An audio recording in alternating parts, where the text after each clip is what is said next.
ఏం భరోసా ఇస్తుందని చూసిన రోజు అధ్యక్ష ఈరోజు ఆ సోనియా గాంధీ తెలంగాణ ప్రక్రియ ప్రారంభమైందని చెప్పేసి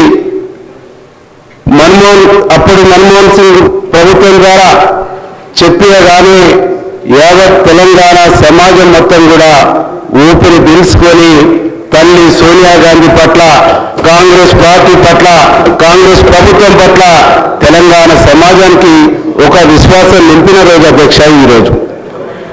ఈ విశ్వాసం నింపినటువంటి ఈరోజు ఆ తదుపరి ప్రక్రియ 2014లో తెలంగాణ రాష్ట్రం ఏర్పడ్డ తర్వాత గౌరవ సోనియా గాంధీ గారి కలలు, సోనియా గాంధీ గారు ఆశించిన తెలంగాణ, సోనియా గాంధీ కలలు కన్న తెలంగాణ గడిచిన 10 సంవత్సరాల్లో విధ్వంసమవుతున్న తీరు చూసి నిజంగా సోనియా గాంధీ గారు ఎంతో బాధపడ్డారని చెప్పేసి ఈ సందర్భంగా నేను గుర్తు చేసుకుంటున్నా అధ్యక్ష.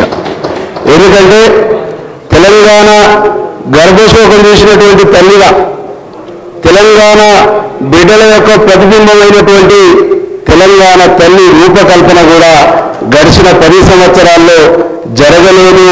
గడిచిన 10 సంవత్సరాల్లో గడిచిన ప్రభుత్వం నిర్ణయం తీసుకోలేదంటే ఇంతకంటే దుర్మార్గం ఇంకొకటి ఉండదని చెప్పేసి సందర్భంగా నేను గుర్తు చేసుకుంటున్నా అధ్యక్ష. అధ్యక్ష, ఈరోజు గౌరవ ముఖ్యమంత్రి గారు ఈ సభా వేదిక నుంచి ఈ రాష్ట్ర ప్రభుత్వం తెలంగాణ ప్రజల యొక్క ప్రతిబింబమని ఈరోజు తెలంగాణ తల్లి విగ్రహాన్ని ఏర్పాటు చేస్తా ఉన్నాం. ఈరోజు తెలంగాణ తల్లి విగ్రహం, తెలంగాణ తల్లి చేయి చూపించటం అంటేనే ఒక తల్లిగా అభయం ఇస్తున్నటువంటి అభయాన్ని ఇంకొక చేతితో తెలంగాణ సంస్కృతి సాంప్రదాయమైనటువంటి మొక్కజొన్నలు, అప్పుడు జొన్నలు, సజ్జలు, ఆ పంటలను గుర్తు చేసేటువంటి ఒక ప్రతిరూపం దాంట్లో ఉందని చెప్పేసి ముఖ్యమంత్రి గారు వివరిస్తుంటే నిజంగా ఈ సభలో ఇక్కడనే మా ఎన్ఎం సీనన్న గారు ఉన్నారు, అక్కడనే చాలా మంది మా పోచారం సీనన్న వీళ్ళందరూ కూడా ఉద్యమంలో అందరం పనిచేసినప్పుడు ఈ ప్రస్తావన అంతా ఉద్యమంలో ఉంది అధ్యక్ష. ఉద్యమ సందర్భంలో అప్పుడున్నటువంటి సాంప్రదాయ తెలంగాణ సాంప్రదాయ పంటలు, ఆ పంటల ప్రతిరూపాలు కూడా ఉద్యమ సందర్భంగా మాట్లాడుతున్నప్పుడు ఉన్నాం అధ్యక్ష. అవన్నీ కూడా ఈరోజు తెలంగాణ తల్లి రూపకంగా తెలంగాణ చిహ్నంలో అది ఉండటం అనేటువంటిది నిజంగా తెలంగాణ సమాజానికి ఒక గర్వకారణంగా, తెలంగాణ సంస్కృతికి ఒక గర్వకారణంగా నేను భావిస్తా ఉన్నాను అధ్యక్ష. అధ్యక్ష, నేను నిన్న ఒక టీవీలో చూసిన అధ్యక్ష, ప్రధాన ప్రతిపక్షానికి సంబంధించినటువంటి ఒక శాసనసభ్యులు మాట్లాడుతూ ఉంటారు. తల్లులంటే, ప్రజలంటే కన్నీళ్లు కష్టాలతో ఉన్నటువంటి ప్రజలు మాసిన బట్టలతో ఉంటారు, ఏడుపు ముఖాలు ఉంటాయి, ఆ ప్రతిరూపం ఇక్కడ కనిపిస్తుందని చెప్పేసి వాళ్ళు ప్రస్తావిస్తుంటే చూసిన అధ్యక్ష. కానీ మాసిన బట్టల్ని, పేదరికాన్ని, తెలంగాణలో సమాజాన్ని అవమానించేటువంటి పద్ధతుల్లో వారు మాట్లాడుతుంటే నిజంగా నాకు బాధ వేసింది అధ్యక్ష.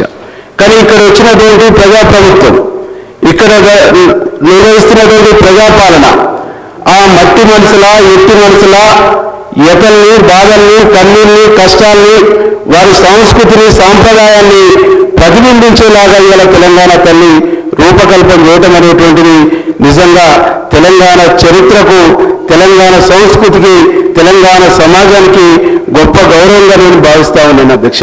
అధ్యక్ష, ఈరోజు ఈ ప్రభుత్వం, మన ప్రభుత్వం తీసుకున్నటువంటి గొప్ప నిర్ణయం, గొప్ప తెలంగాణ తల్లి విగ్రహ ఏర్పాటు కార్యక్రమం చాలా చారిత్రాత్మకమైంది. గడిచిన పాలకులు, గడిచిన ప్రభుత్వాలు ఈ సంస్కృతిని, సాంప్రదాయాన్ని విస్మరించిండ్రు. ఎవరి సలహాలు, ఎవరి సూచనలు కూడా తీసుకోలేదు. మన ప్రభుత్వం అనేక మంది మేధావులతో, అనేక మంది విద్యావేత్తలతో, అనేక మంది ఉద్యమంలో పాల్గొన్నటువంటి ఉద్యమకారులతో చర్చించి వారి అభిప్రాయాలు తీసుకొని వారి అభిప్రాయాలకు అనుగుణంగా తెలంగాణ తల్లి విగ్రహాన్ని ఏర్పాటు చేయటం అనేటువంటిది నేను మనస్ఫూర్తిగా స్వాగతిస్తూ, ఇవాళ చరిత్రను ఎప్పుడైనా ప్రజలే నిర్మించుకుంటారు. ఈ ప్రభుత్వాన్ని కూడా ప్రజలే నిర్మించుకోరు. ప్రజలు నిర్మించుకున్న చరిత్ర ప్రజలు నిర్మిస్తారు కాబట్టి ప్రజలు నిర్మించుకున్న, ప్రజలు ఏర్పాటు చేసుకున్న ప్రజాప్రభుత్వం ప్రజల మనోభావాలకు అనుగుణంగా నిర్మించినటువంటి తీసుకున్నటువంటి నిర్ణయాన్ని రూపకల్పన చేసినటువంటి ఈ తెలంగాణ తల్లి విగ్రహాన్ని మనస్ఫూర్తిగా నేను అభినందిస్తూ ప్రభుత్వాన్ని ఈ విగ్రహ ఏర్పాటును స్వాగతిస్తూ ప్రజలందరూ కూడా దీంట్లో పెద్ద ఎత్తున పాల్గొంటారని చెప్పేసి తెలియజేస్తాను.